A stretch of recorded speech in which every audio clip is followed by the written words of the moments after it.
After our quick layover in Iceland, my girls and I have made it to the UK and we're ready to have a touristy time. In this video, I'll be showing you some of the fun, overly touristy activities that we experience that likely every tourist embarks on when they visit the City of London. It's about 7:45 a.m. and we just made it along the outskirts of Victoria Underground Station. This is where we'll be catching our charter, Golden Tours, for our 12-hour out of London day trip. Be sure you follow the instructions provided in your trip reminder email. This way you're in the right spot at the right time. Just remember, there are several other charters along this street. We don't want you getting on the wrong bus. When it's your time to board, the guide will scan your tickets, get a final head count of your party so that way you can sit together, and give you a wristband with the company name and number in case you get lost. More details on that later. Once you get your wristband, now all you have to do is get on the bus. Surprisingly, this was really comfortable. There was a footrest. There was a screen on the back of every seat, which included, guys, it included a charger. This is a 12-hour tour. You're going to take tons of pictures, so that charging port will come in handy. It did look like the chargers were only for USB connections, so make sure you have that specific charger.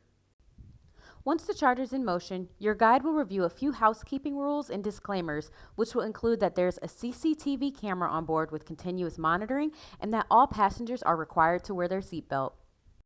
All right, so let's get into the numbers. So currently we're on the Windsor Castle, Bath, and Stonehenge tour.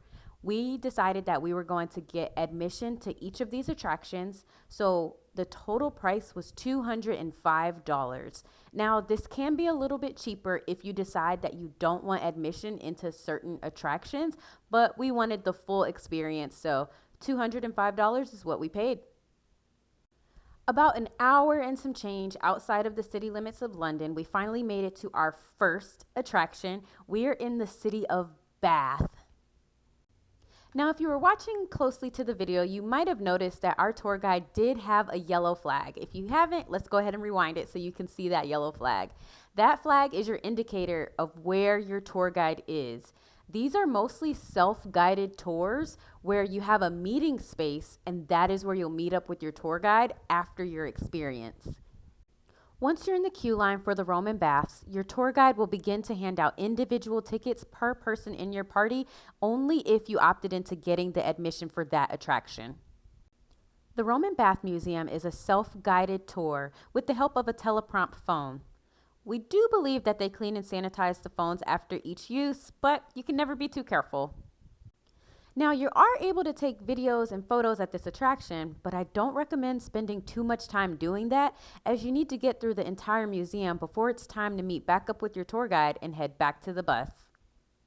I believe our tour guide gave us a little over an hour to get through the entire museum and to grab some lunch.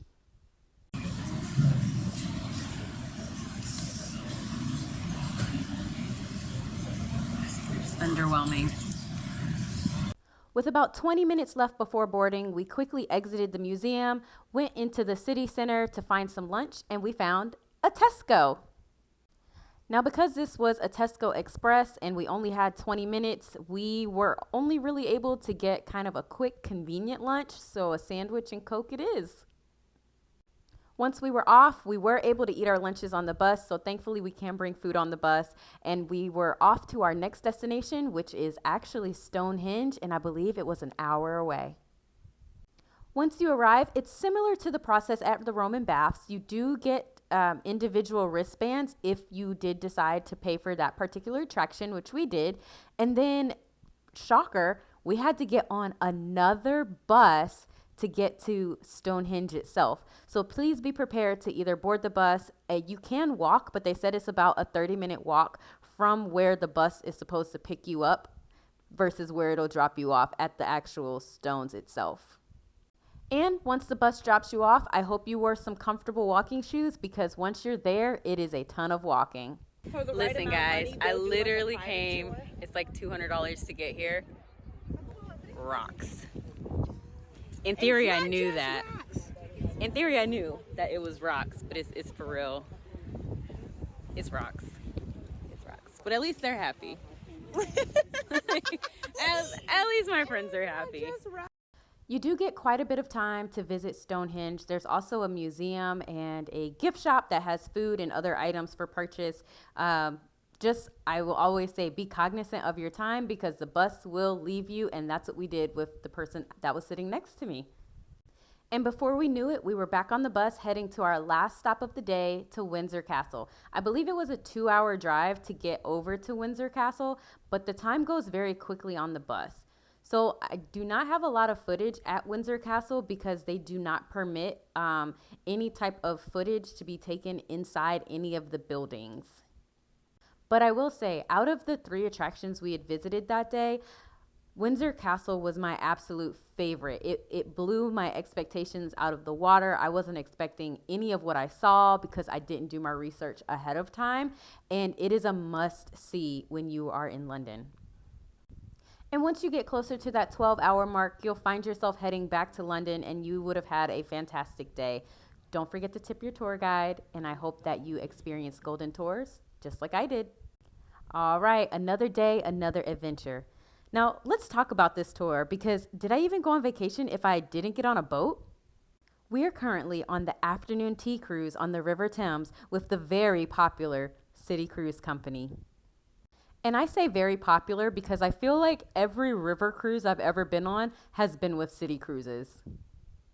One thing about all of these tours that I kept forgetting about was the currency exchange rate. For 99 pounds, this cruise cost us $133. So don't forget about the exchange rates when you see these really cheaper options because the exchange rate right now is very real. Now that we're all seated, for the next 90 minutes, we'll be cruising up and down the River Thames.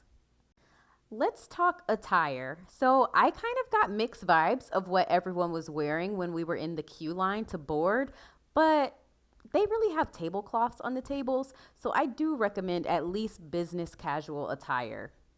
Plus, you're going to tea, so sometimes it's just fun to dress up a little bit. Within minutes of sitting down, a waiter will come and introduce himself, as well as introduce you to City Cruises and the cruise that you're particularly on, and they're going to take your tea order. Then they're going to bring you a fresh pot of your preferred tea. It was in this moment that I said, oh no. I realized that I am not a tea girly. Someone please pass me the sugar.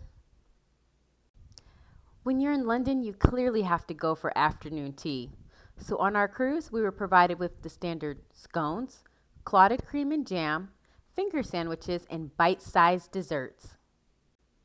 Be sure to start checking out the views as you're cruising down the River Thames because you're going to be provided with excellent riverfront views. There's also a commentator that will brief you along the way on each and every site that you pass by. When you're ready to dig into your tower of food, just remember that this is only afternoon tea and it is not lunch nor dinner.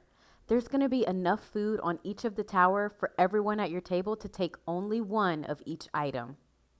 But maybe you'll get lucky and find that someone in your party doesn't eat one of the items and you can eat it for them.